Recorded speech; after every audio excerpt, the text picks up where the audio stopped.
And now, your official TigerBait Postgame Show with Mike Scarborough and Preston Guy starts now.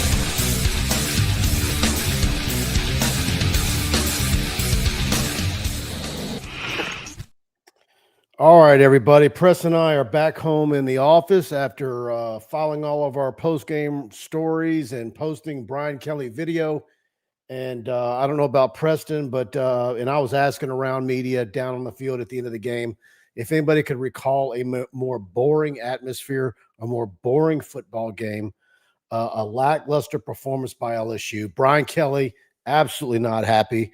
Saw him walking in through the tunnel, walking off the field, and was angry at everybody. If you saw his post game, if not, watch it after the show. We've got that up on our YouTube channel. He wasn't happy with the coaching of his staff in this game. He wasn't happy with the output of his players. And look, I don't know much more you could ask from the defense. I think they're doing what they're supposed to do. They carried this football team tonight. But that offensive line for LSU, regardless of Braylon Moore's injury, et cetera, and we'll find out. I think he's going to be okay. I worry that Trey'Dez Green's injury might be a little bit more substantial. We'll find out about that in a couple of days. I know they're going to do MRIs tomorrow on both of them. I know Trey'Dez told Baye and Brown that he'll be fine. We had a great interview with Baye and Brown in the locker room after the game. But look, if you watched all of college football today, there was a lot of wacky games, craziness, teams not playing their potential, sleepwalking through wins, waking up in second halves, pulling games out against lackluster opponents. And we've seen this before. It's anything new. The question is, how much do you jump all over this one and draw a bunch of conclusions? A lot of people want to rip LSU's win last weekend after seeing Clemson and the way they performed today. But one thing's for sure, Florida loses to South Florida. You'd much rather be LSU tonight than them. But how fired up they're going to be to right the ship after that performance, losing at home to South Florida. Their whole season is now on the brink. So, all right, Preston, give us your thoughts. Yeah, let's I always like to go, if there's positive or negative, knock out the lighter list first. Let's talk about the positive. The LSU's defense was suffocating. They went up and lined up against a completely outmanned Louisiana Tech offense. An offense, by the way, that struggled against Southeastern Louisiana last weekend. So not a good offense, and they did what they were supposed to do, minus a fluky blown coverage there at the end and what was effectively garbage time. So great work by the defense. I think this defense is going to give you a chance to win every football game you're in. I don't see this defense going out there and giving up 40 points or anything crazy like that anytime this year. They're just too complete of a unit, too talented in too many spots. Let's move to what everybody's going to want to talk to tonight, and that is the negative, the offense. LSU's stock slid rapidly tonight by struggling to move the ball against LA Tech. And now the issues we saw against Clemson appear to be less of a one-off fluky, well, that was just a mishap. Okay, Baye and Brown should have caught the touchdown, or they should have ruled it a touchdown. And now it looks to be a recurring theme that this offense can't consistently move the ball, and there's going to be struggles. You have to question a few things out there. Nussmeier looked pretty bad tonight.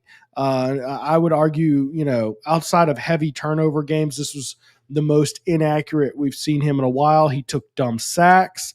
And then you couple that with going on over to the other Death Valley where LSU got the win at the other Death Valley. Well, now they play Troy tonight, and they go down 16-0 early in that game. Now, they ended up scoring 27 straight and winning that game, but between Clemson struggling, and you have to wonder now, is Clemson on fraud alert?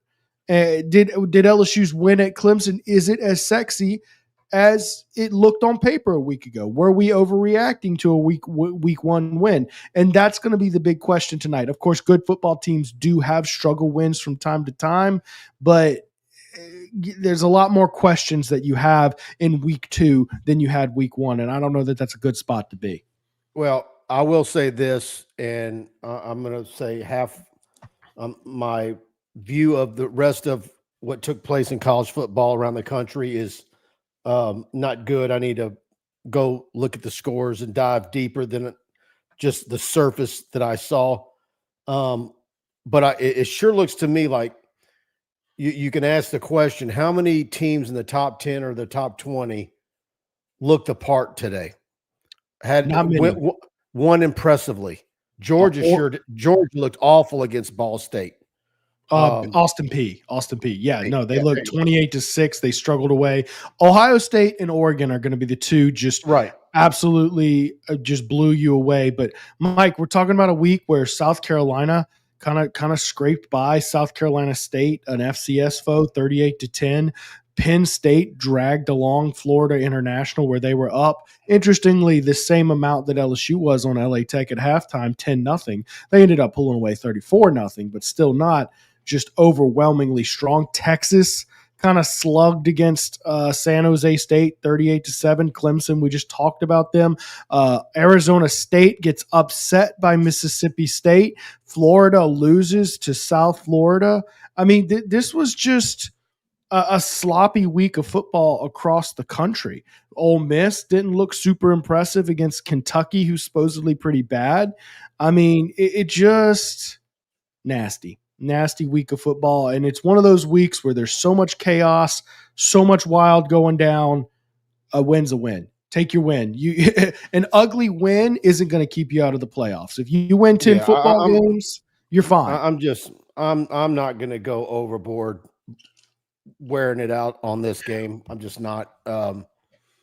I've maybe not to the extent of this one, but I've seen my share of these in my lifetime to know that I'm not going to jump to too many conclusions. Right. It's just, I don't know. I mean, what was the highlight of the night? Seeing my buddy, my neighbor across the street, Tuba Kent, on the big screen multiple times. But yeah, all right. Let's jump into these. Making his way across national media outlets, Barstool, CB, they're all having a good time. Mike, did you see the super chat we got before the show? Yeah, let me get to him third. Second. Third? Gabagool, shout out Jake Nola. Absolutely. Jake Nola, my second cousin, is working for TigerBait and is just finished his second week of shooting high school football. We're going to have some great footage coming. We were at Shaw at Carr and brother Martin at East Ascension. Got some great film of LSU recruits going to be posted on TigerBait the next few days. And Jake Nola is a part of that. All right, Kenny Haines, one of our sponsors, obviously, been sponsoring this postgame show for years. He says he ate the rat poison underwhelmingly with a lot of missed opportunities. Yes, it was. I think this was 100% a team playing down to their competition. And I think the only thing that's probably – you expect some of it, but man, when this is the home opener, you kind of thought that maybe there was a chance that they wouldn't do that. And, but they sure did. And I'm while I don't want to jump to conclusions on it, I'm still saying that offensive line is a big concern. Spectrum Well Care, Sloan A. Knitted, offensive coordinator, Fire 349, hit the like button, everybody. Absolutely. And Todd Davis, LSU wins, but really didn't play well. Absolutely embarrassing. American Patriot. Number 3 team kicks field goal at the 2. Exactly. We were talking about that.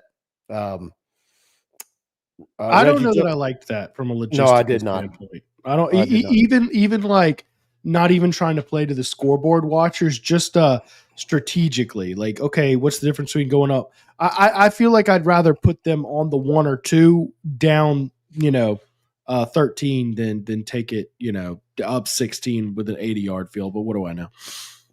Reggie Jones, I know a win is a win, but this was not a complete win. The defense showed up, but the offense was a no-show. And I agree with Reggie. And you're still, what percentage of your running game is misdirections and trick plays and on and on? I have a little bit of an answer for that. I don't have a direct answer. Go ahead.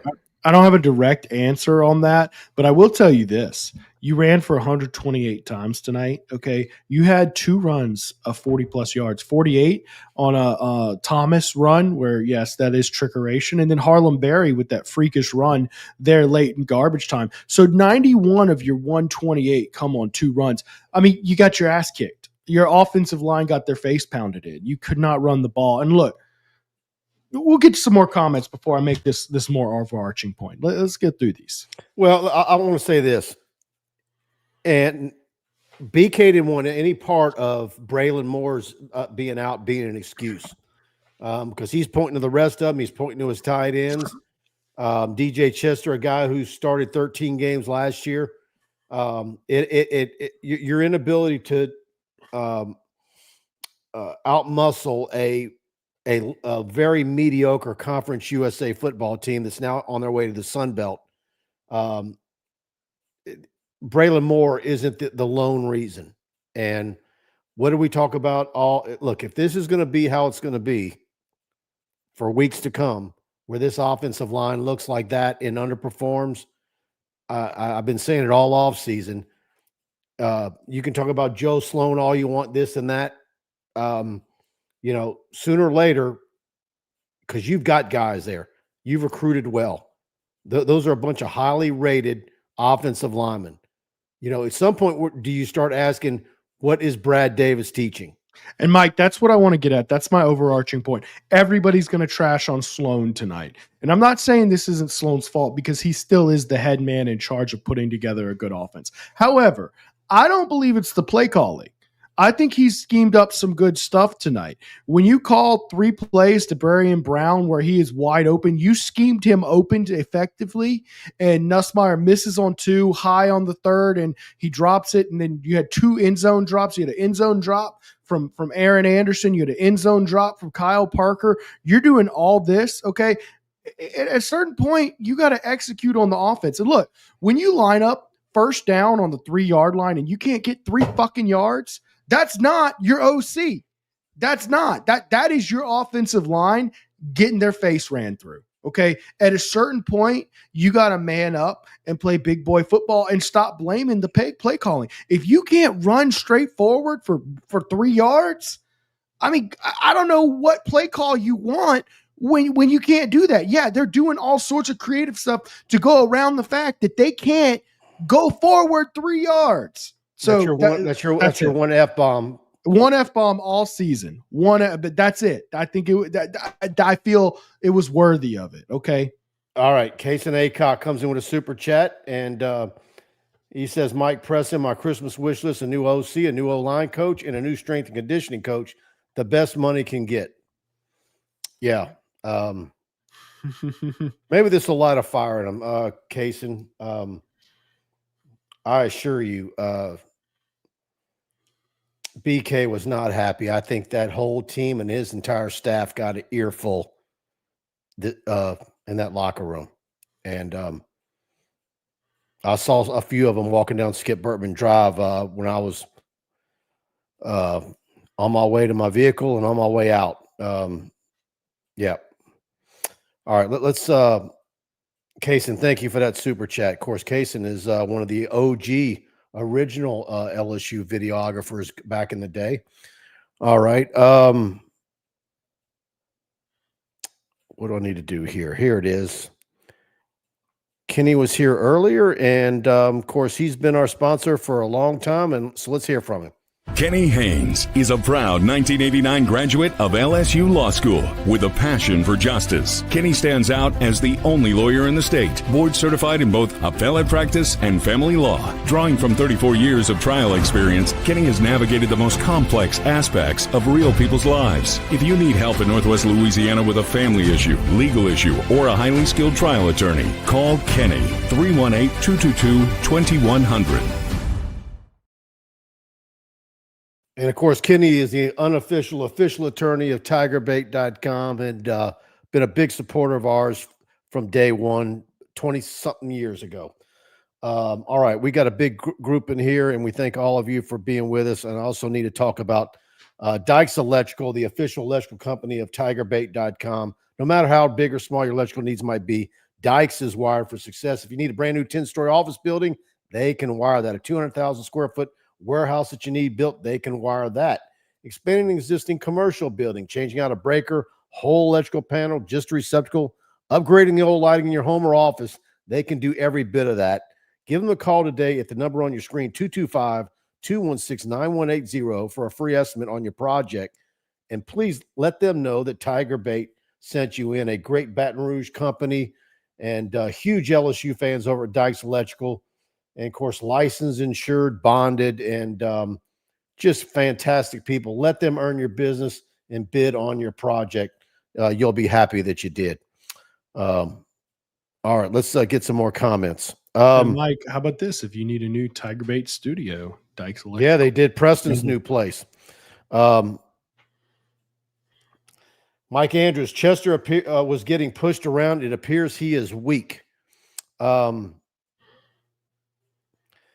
I sure hope, Mike, that we don't have another season of post-game shows where we're saying those same comments, because it's what we did all last season. The play calling is so predictable half the game. Mike, can you please, at the next presser, ask Kelly if they love getting manhandled and the public don't believe in what you're going to do, go prove it. Look, he got asked that tonight. He knows. Again, you look across the board, and it's not just the starters; it's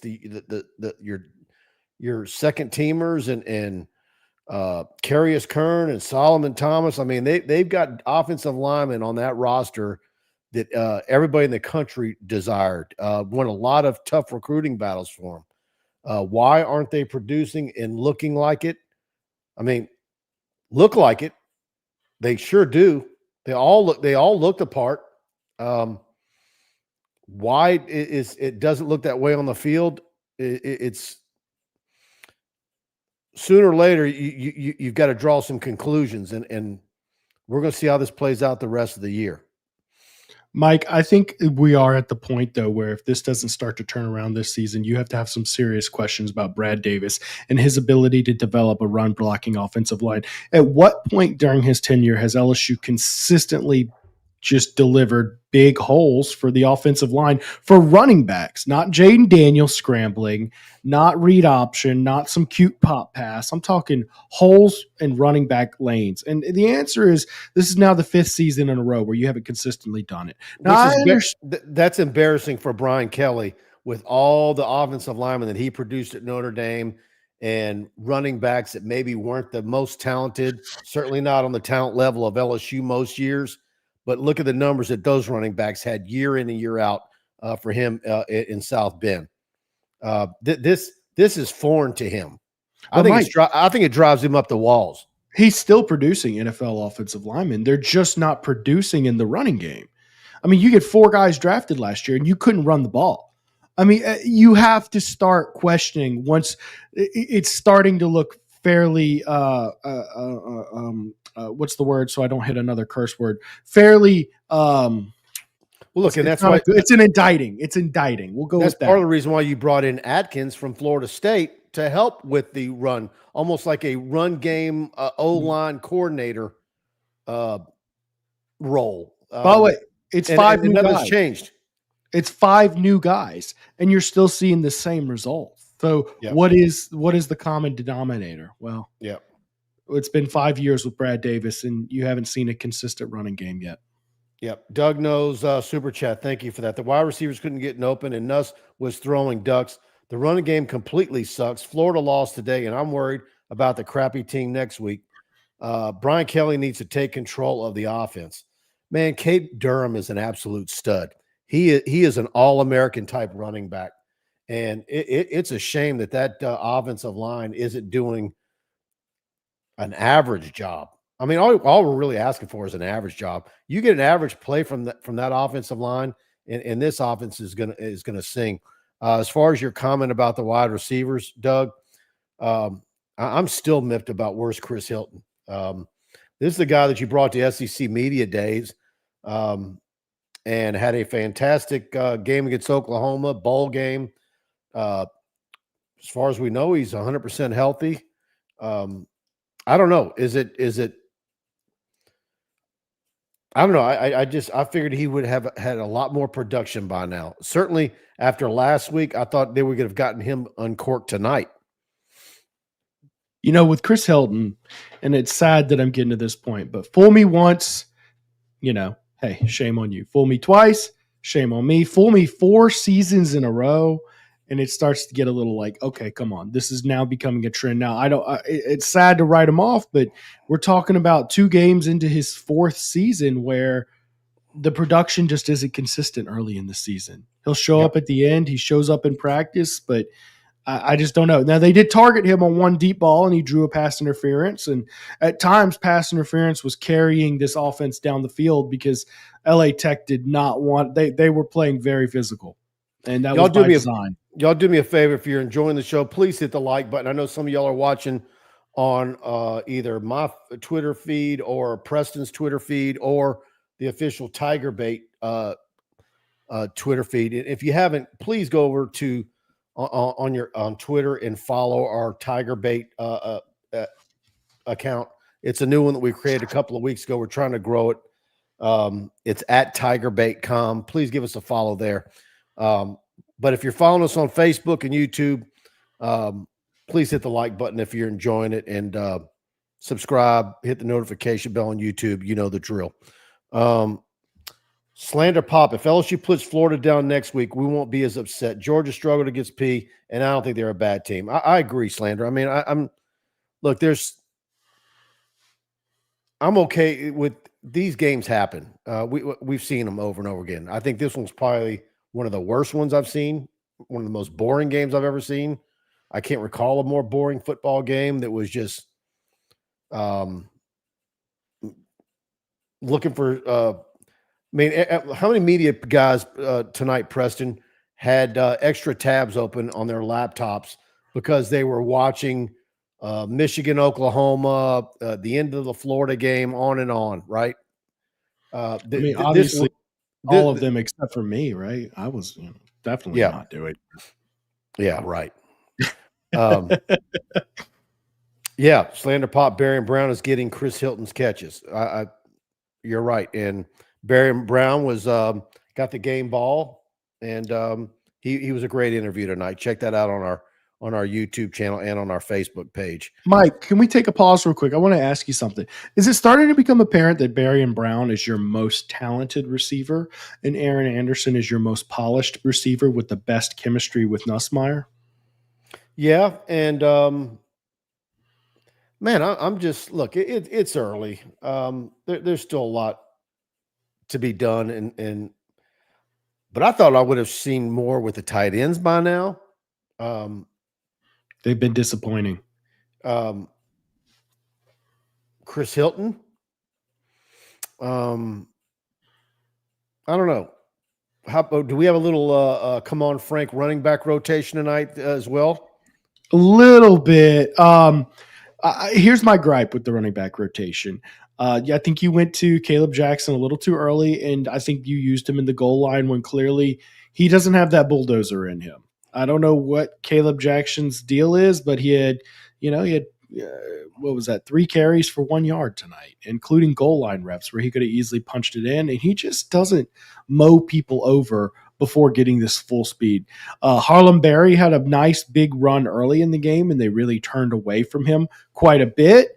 Other than that, I don't really have too many complaints. They had to use wide receivers, screens, pop passes, and motions to supplement the running game in large part. Garrett Nussmeier had 41 passes for a paltry 237 yards. That's roughly 5 yards per Have you seen anything from Caleb Jackson in the first 2 weeks that leads you to believe that he's ready to take another step from what we've seen the previous 2 years? Well, who has seen something? I'm asking if you've seen anything better. No, that's my point. No one. What's there to have seen? There's nothing there. No. And if anybody has something to disagree with me on that, please put it in the comments. I'm more than open to looking into evidence, but no, I haven't seen anything to see that he's taken a step forward. And by the way, that's not just in the games. That was at practice as well. Tiger Mark, guys, I was there tonight. I worked the press box, and I really believe that first pass that Nuss underthrew for the interception, if he connects, I think it's a different game tonight. All right. That ball was next time so you're in the bad. press box, Tiger Mark, say hello. Absolutely. That pass was so bad. I almost wonder if he was hurt. If he get hit? Did someone tip the ball? It was. I mean, look, and Nussmeier's missed on some deep balls. That's his worst miss we've ever seen. That's a touchdown. I don't know what the heck happened there. In fact, Nuss, in terms of accuracy tonight, not bad decisions, because he's had bad decision days. This might have been his most inaccurate day I've seen him have. All right, everybody. You see it on the screen. Head over to Capital City Grill tomorrow for brunch. It starts at 11, runs to 11 to 2. You see it on the screen. I'm telling you, it is the best chicken and waffles in South Louisiana. And they've just got a fantastic brunch menu. And like I always tell you guys, get the carrot cake to go. It's the best carrot cake in town. And they really want to have you over and enjoy their brunch. And especially those of you who are in from out of town, maybe you're staying at a hotel downtown Baton Rouge, get over to 100 Lafayette Street. And again, from 11 to 2. But if you don't want the brunch fare, they've got the French dip sandwich, your club sandwiches, hamburgers, and on and on and on. And value price, $30 or below, just about everything. In fact, you can go over to capitalcitygrill.net and look at the menu, and you'll see what I'm talking about. That dream cake you see on the screen feeds about 3 or 4 people. It's layered Oreos, Snickers, caramel, chocolate, and cookies and cream ice cream, topped with roasted pecan syrup glaze. I know Preston said the missus loves that one. Get over to Capital City Grill. It really is your brunch stop this football season. In fact, I think me and the lady are going to head there tomorrow ourselves. All right, Preston, let's get some more comments. The carrot cake might be the best carrot cake in town, but that dream cake, cream cheese frosting to die for. In terms of grading your art, that might be the better high quality one. But gosh, dude, I love that darn dream cake. It is so good. And it gets me out of trouble with my wife. If I'm ever upset with her or we're whatever, just get her a dream cake. We're good to go. Slander Pop, I think Harlan will get more carries going forward. I think you're right. He looked ready to go tonight. Rob Boudreau, I'm done with Caleb Jackson. Move on. Wilk, Frank can't go one game without catching flack from Mike. It's kind of a running thing, Wilk. It's not. I'm always kind of halfway teasing, but there are some. You can book it. There's at least once a game. There's going to be a head scratcher as far as running back rotation. I'm right there with you, man. He loves to lean on veterans, particularly early in the season. And I get it. He loves to take out a guy who's, if you had an 8-play, 63-yard drive and your running back is responsible for 3 plays of 43 of those, he likes to take them out at inside the red zone, and then you're doing end arounds and everything else. Yeah.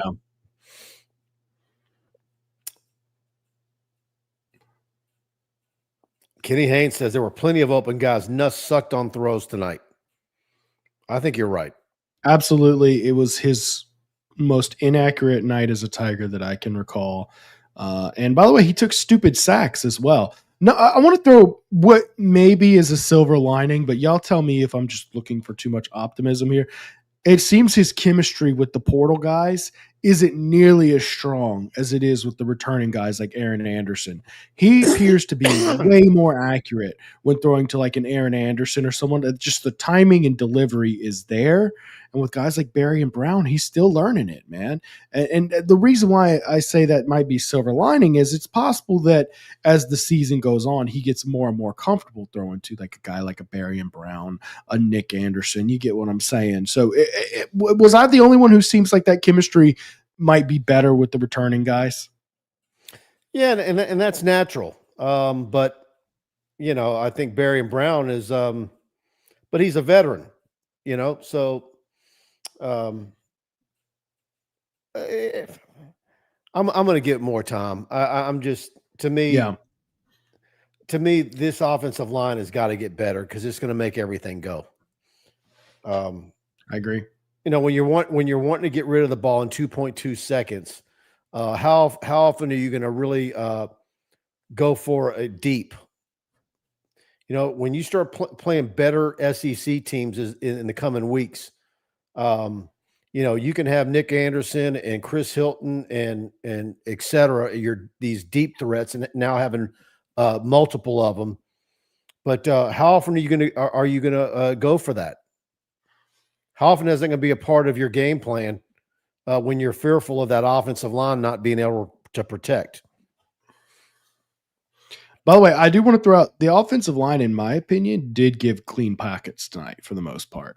I don't think I can't remember very many plays where Nussmeier was under pressure under 3 seconds. Now, at 3 seconds, sure, he had to roll out and make a couple plays here and there, and he took a couple sacks, but it seemed like he made it to 3 seconds. And of course, once you're at 3 seconds, you've had time to find a receiver. If he's getting flushed out and he's running pretty heavy, I don't know how often I want to see him throwing over 20 yards down the field.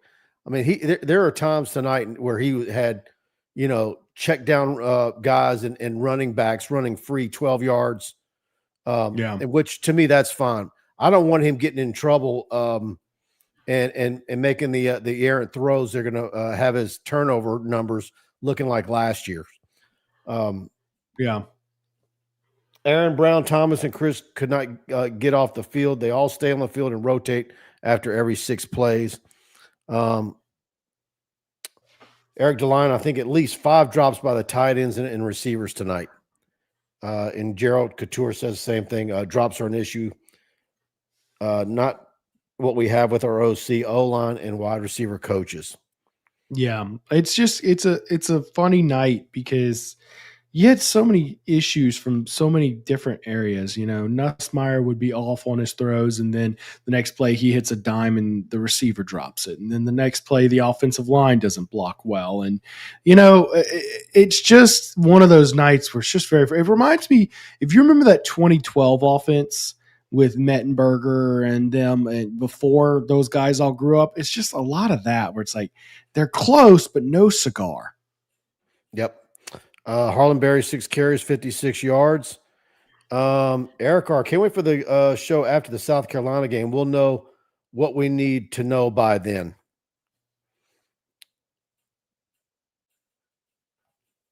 Tiger Mark, I didn't get a chance to see, but who missed their assignment on the Tech-only touchdown? Was it a safety? Oh, man, I haven't gotten to replay it, but I was on my way down the elevator to the field. I need to see the replay. Yeah, and look, I don't want to throw a safety under the bus because there was certainly no safety over there. It was streaking on the right side of the field.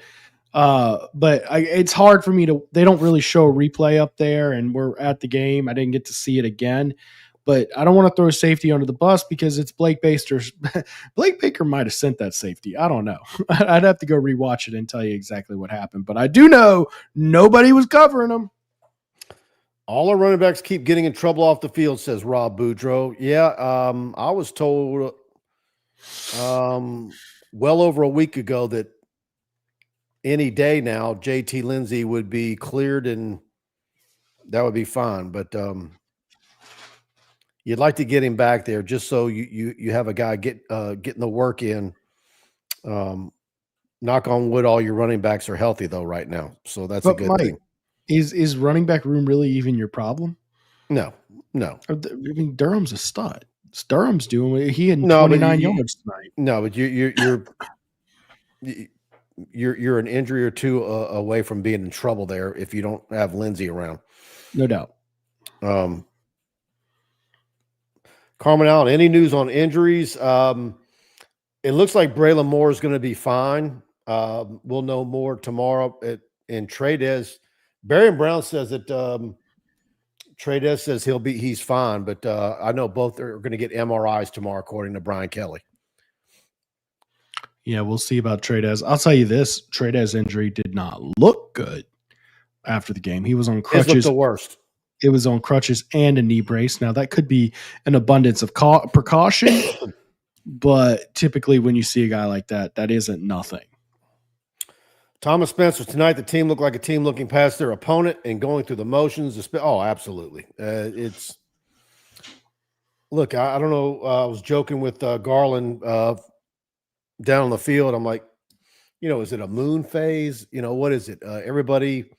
Was it a rash of teams that had marquee games last week that were spent and saw the opponent on this week's schedule and mailed half of it in?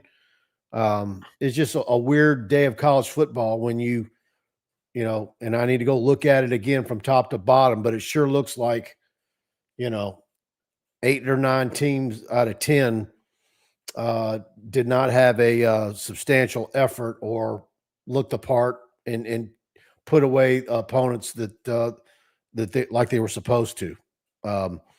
What did you say? Oregon and Ohio State were the only two that took care of business the right way.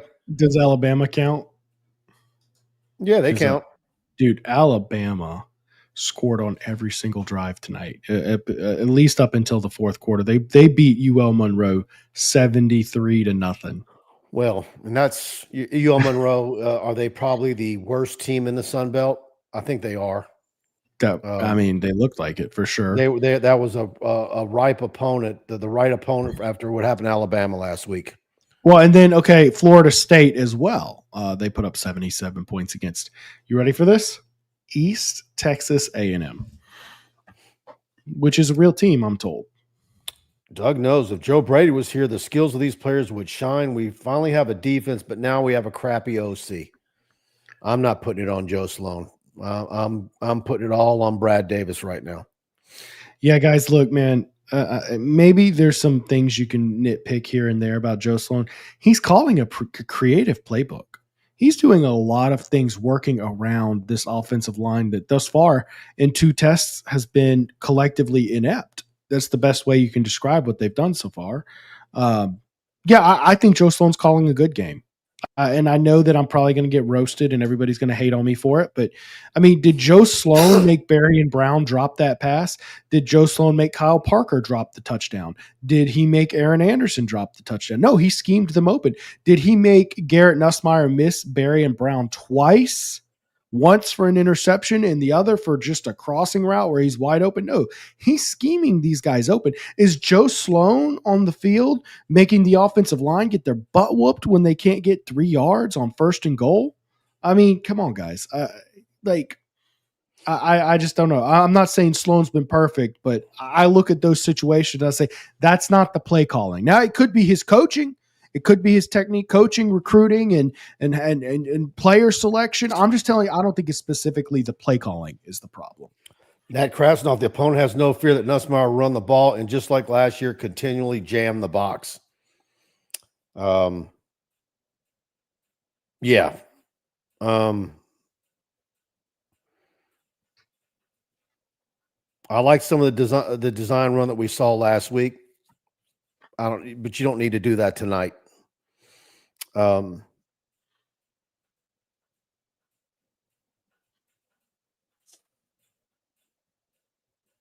right, we need to do this one real quick.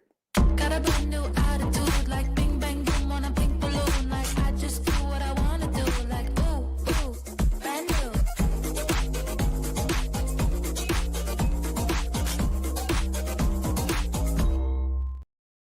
There it is, Genesis of Lafayette, the premier luxury dealership offering the finest cars and SUVs in the region, coupled with the best service anywhere. Genesis of Lafayette has a huge inventory of new and certified pre-owned Genesis vehicles. Go visit them at 6600 Johnson Street or check out their website, genesisoflafayette.com. Call them at 877-856-2961 and tell them that TigerBait sent you in. They sell more Genesis vehicles in the state of Louisiana than any other Genesis dealership in Lafayette. It's worth your time, worth your while. Shop them if you're interested in a Genesis SUV. And the GV70 and the GV80 are absolutely outstanding vehicles. And there's a reason why those cars are at the top of their class for small and mid-size SUVs in the luxury category. You just cannot beat what all you get from Genesis at that price point. All right, let's get some more comments in. Eric DeLon, Mike, I don't you want to hear this, but man, I'm getting YouTube commercials every 5 minutes, and I want to watch a bunch of live streams. And they don't have that much. Maybe YouTube hates. Eric, I've got it set to where it's supposed to give minimal. I will say, as much as I watch YouTube, which I don't even know, I don't watch regular TV anymore. I watch so much YouTube, and that I'm not going to run a commercial for YouTube. But that $9 a month or whatever I pay to be a YouTube premium subscriber, I like to know how much of my life I get back for having that subscription, not having to watch ads and hit skip. I watch YouTube. I'd hate to know how many hours of YouTube I watch a day. It's unreal, and that is the best premium subscription I've got, and so I highly recommend it. You're not going to get any commercials when you do that. Other than seeing my Preston and I's on-air reads. I wonder if on that, and it's just completely unrelated, if they watch that, does part of the revenue get shared with the channel? I wonder. Yeah, you do. It's a smaller little portion. Yeah, but I mean, still, that's a great way to support, your local journalism. Get YouTube Premium and skip through the ads. Yeah, because you get YouTube Premium, you get the YouTube Music.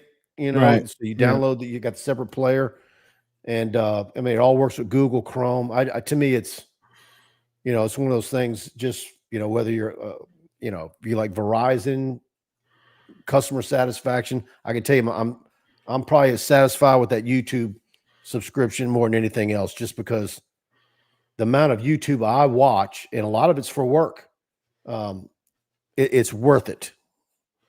All right, guys, you got Mike ranting about YouTube now. It's one of the things if he had to pick YouTube or football, he's picking YouTube, y'all.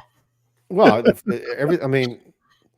everything we do, Preston, and all the guys that we mingle with, and the national and regional guys all have YouTube shows. It's like, man, it's so nice paying for that, so that way you don't have to watch commercials. Mm-hmm. Bobby McGee, after today, the Clemson win does not look as impressive. Today's win was worse than unimpressive. It was concerning and potentially costly with key injuries. LSU needs to get good news on both Braylon Moore and Trey'Dez Green and be ready for Florida. After what happened last year and revenge and look, how much of the way Clemson looked today had to do with them having so much invested in that first game and losing to LSU. How much of LSU's performance tonight was having so much invested in the 1-0 versus Clemson, and then seeing a lower tier Conference USA team on the schedule. I think what's frustrating though about that is it's the home opener. You had 100,000 plus sellout, and I don't know. And there was a lot of guys that didn't get involved last week that you thought would want to put their best foot forward and do some things tonight. And I don't know. I absolutely understand why BK was really angry. He should be angry. Yeah, Chucky, Mike, how about your 11-1 prediction? Seeing is now 9-3 for me.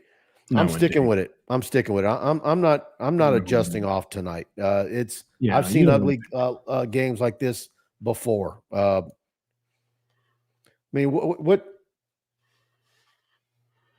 I'd have to go back and look at 03.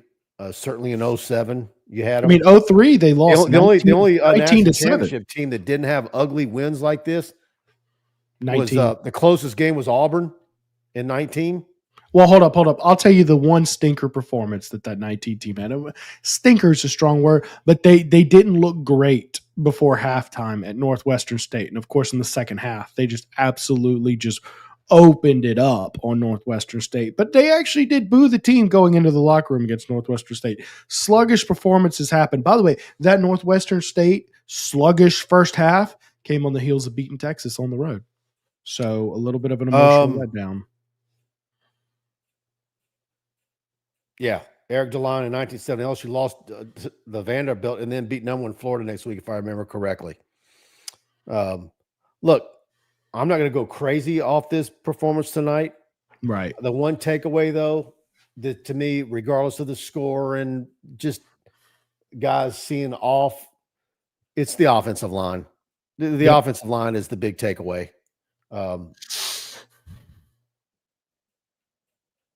Yeah, I'm very happy with the win. I'm willing to give it a mulligan, says Gerald Couture. I am too.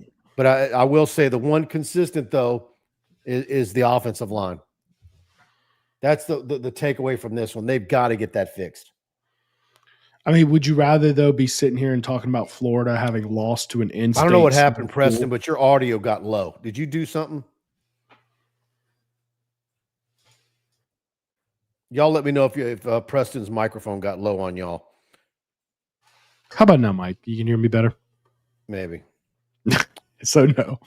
Y'all let me know in the comments how I sound, guys.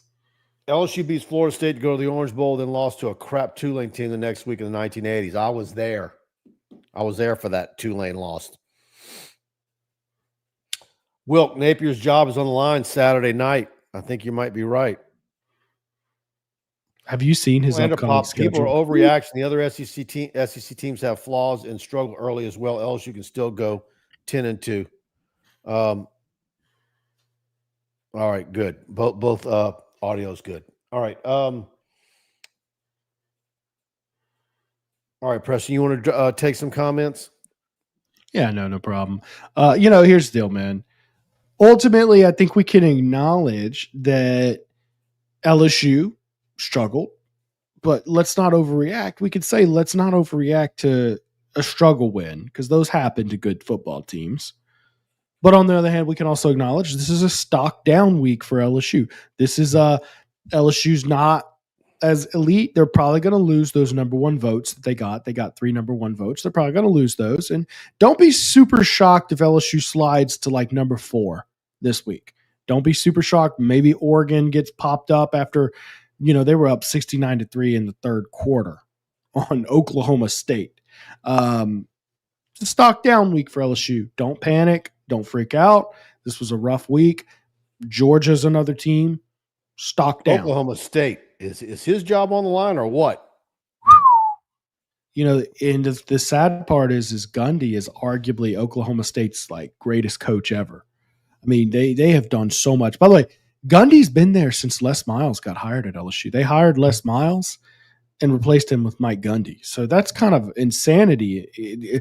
But there has to be a real reflection of we're in this new era of college football, this NIL transfer portal era that started basically 4 years ago.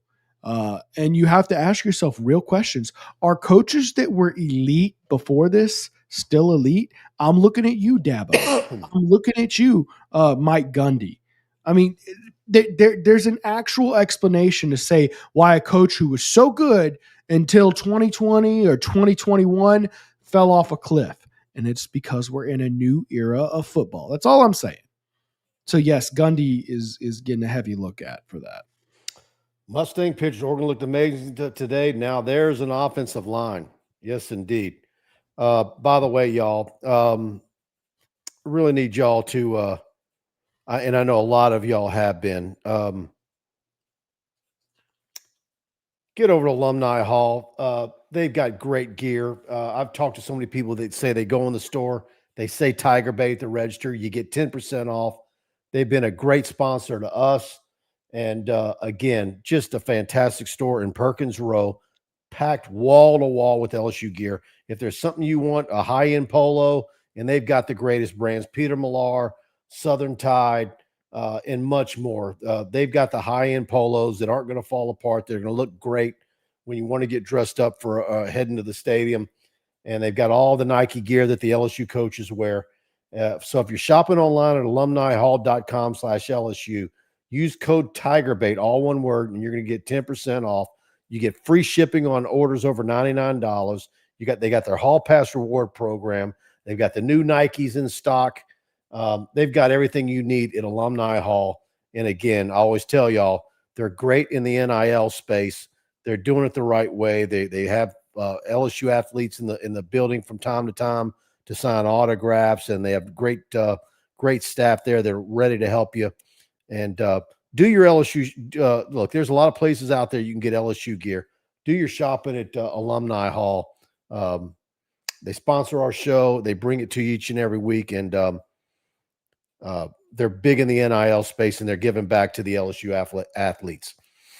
By the way, if you like the Bayou Bandit shirts that Blake Baker had made for the team, someone asked me about those. I texted Alumni Hall this week, and the next day they had those shirts ready to go with the promo code TigerBait working on them. So if you want 10% off that Bayou Bandit, that shirt that the defense is building a persona around, y'all go check them out at Alumni Hall. They've got them online and in store.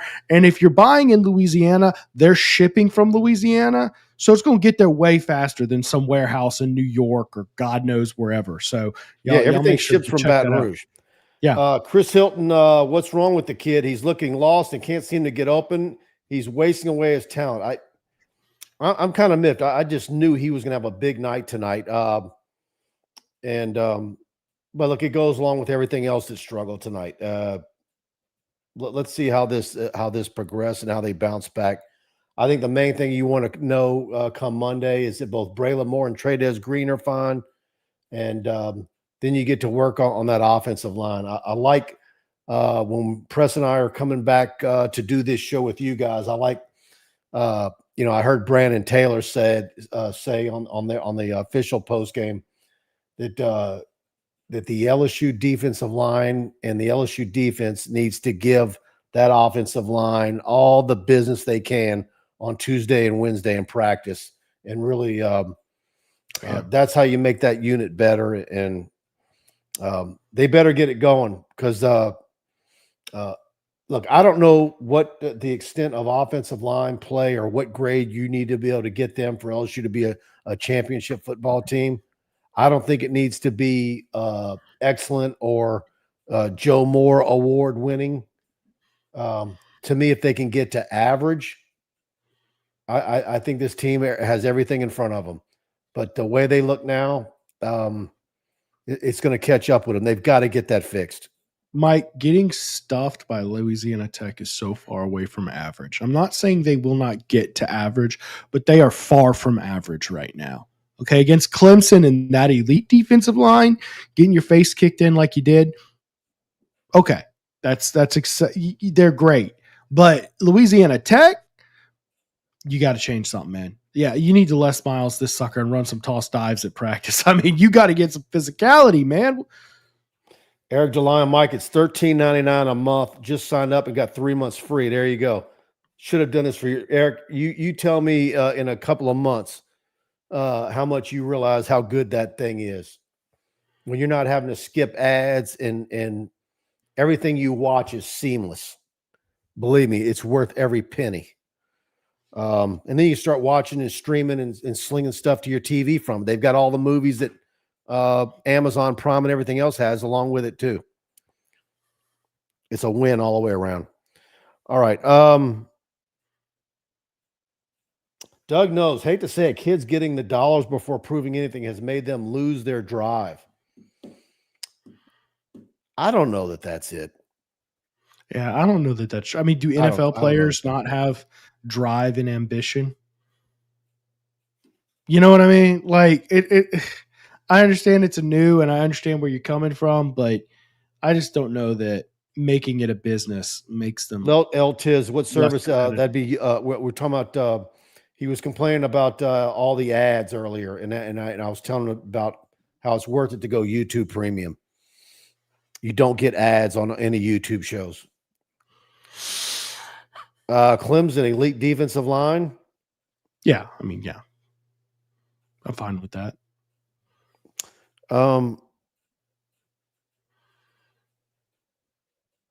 Pete, Chris Hilton is a deep threat, but Nuss needs time. When they have tried to get him in short to intermediate game, he struggles with drop fumbles, etc. It's early, but we got better options.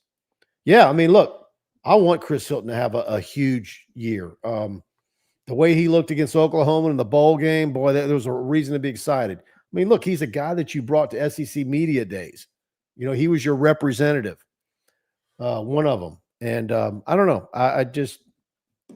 But look, if it's Barry and Brown and Aaron Anderson and Nick Anderson and Kyle Parker, on and on and on, Xavier Thomas, You know, it's if someone's not going to be that guy, LSU's got so many of them. Somebody else is going to step up, and they'll be the guy. But I don't know. I was ready for Chris Hilton to be the guy, and I think he still can be. I'm kind of miffed why he hasn't shown us anything in 2 games. Mike, I'm gonna tell you this about Chris Hilton. I'm back on Lanyap status for him. Lanyap. If you get something out of Chris Hilton, great, awesome. I'm not writing him off, but I'm not also expecting or needing production out of him. I think LSU has a receiving core, and I think part of the problem is now. I think there's so many good receivers on this team. If you miss your 1 or 2 opportunities, you're gonna get passed up by other guys. I mean, they just have a lot of good football players at these receivers. Now, hopefully they find the ones who actually are catching the ball moving forward, but and they iron out those drops. But there's certainly a lot of talent in this receiving core. All right. Doug knows I just missed talking points because of ads. I'm getting premium. Look, I'm not trying to spend people's money, but I think a lot of guys spend more. What is it? 80% of guys are YouTube watchers. Women don't watch YouTube as much as guys do. If you watch as much YouTube as me and every guy I know, trust me, you'll thank me. LT is, I think Nuss is average. He doesn't do anything special like Jaden Daniels or Burrow. The Heisman hype was wrong. He's a glorified game manager. I'm not going to go that far, but he's a stud, but we're comparing him to 2 very strong Heisman winners there. I'd certainly say he's better than a guy like Mettenberger still. But he hadn't looked spectacular in these first 2 games. There's no ifs, ands about that. There's a comment I got up. I want to talk about this real quick. Can I put this up? Eric DeLion, love the film breakdown on the offensive line. Would love to see a segment on TigerBait. I was definitely going to do a film study of some type this year. If y'all have some feed, usually if I'm posting videos, I'll just do little one-off clips on like my Twitter or something like that. But typically what I like to do is a tally system. I don't think most people have an hour to sit there and watch the film breakdowns like what I'm doing. They might watch a play or 2 that's kind of in, representative of what happened in the game. But I like to tally things up and tell you, hey, look, here's your issues. This is where your run game issues came from. 3 times they blocking assignments, just an example. I don't know if that's what it is, but that's what I try to do. So I'll probably do something like that this week to say what the heck happened to LSU's offense. All right, everybody, Stroubes.com, one of our great sponsors. Get over there. 107 3rd Street is a 5-star dining experience. They got the greatest USDA prime black Angus steaks, 100% certified Wagyu New York strip, and they've got everything outside of red meat. They've got the dry-aged pork chop, the black truffle lobster pasta, redfish, duck, Louisiana steak, Diane. Book your reservation online at Stroubes.com. Tell them TigerBait sent you and get the lamb lollipops for an appetizer and ask for the crawfish mac and cheese as one of your sides. And, of course, Stroubes is one of our big sponsors. They sponsor all of our live shows. Again, 107 3rd Street, downtown Baton Rouge, and reasonably priced. And that cowboy ribeye sure does look good right now. It's 12:30 in the morning. I would nail that right now. Yeah. Okay. Let's get some more comments. Get the crawfish mac and cheese and thank me later, man. Oh, dude, I had that the other day. It was Zach so in the good. house, lamb lollipops. Dude, those are good too. Really good appetizers, both of those. Yeah, how can you say you can something out of Chris Hilton if he's on the bench? He had a target. Look, tonight, they were guys. rotating those guys in groups all night long. He had a target tonight, a deep ball target. In fact, he did draw a PI, if I recall correctly.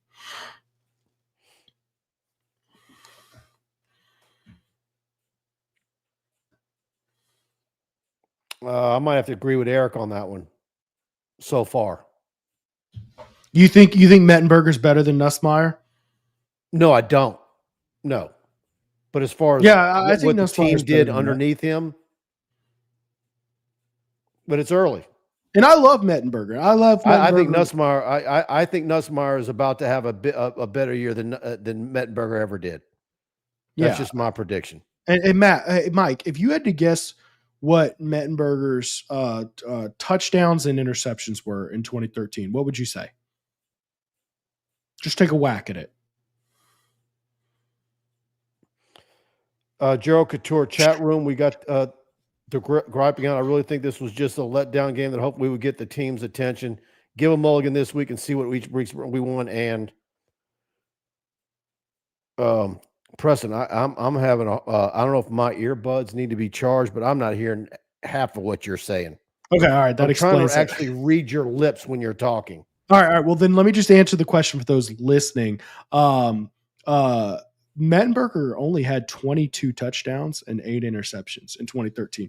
A lot of what people remember with Mettenberger was compared to Anthony Jennings, Brandon Harris, Jarrett Lee, Jordan Jefferson, who he was sandwiched around during that atrocious end of the Les Miles era. So I tend to say Nussmeier coming off a 4,000-yard season. I think he'll turn it around. I don't think he's going to be worse than he was a year ago with more weapons and talent around him. Yeah, I think Nussmeier is a way better quarterback than Mettenberger, and I think this year will prove it out. And I think his future in the NFL will prove it as well. Yeah. Do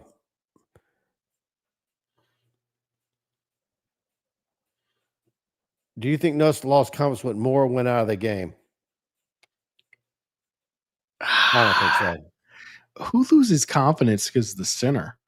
I mean, it's a valid question. I just don't think I've never heard of a quarterback losing confidence in his arm and receiving core because he lost his center.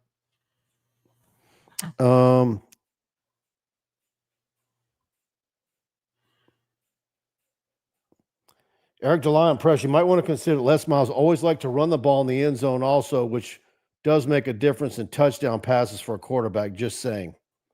And Eric, I hear you. I will also consider that he was throwing to Jarvis Landry and Odell Beckham Jr. Case in 83. I thought Harlan Berry looked great tonight. I do too. I think he has more upside than Durham. I'm not going to go there.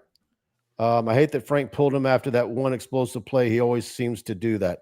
I think Berry and Durham complement each other very well. I just think I can't wait to see what Harlan Berry looks like a year from now. Me too. And by the way, Durham, I already like what he looks like now. What's he going to look like a year from now when he's maybe an extra 10 pounds heavier? Does he even go to 15 pounds heavier? I think at a minimum, he'll be 10 pounds heavier next year and more seasoned and Frank and staff more confident in him as well.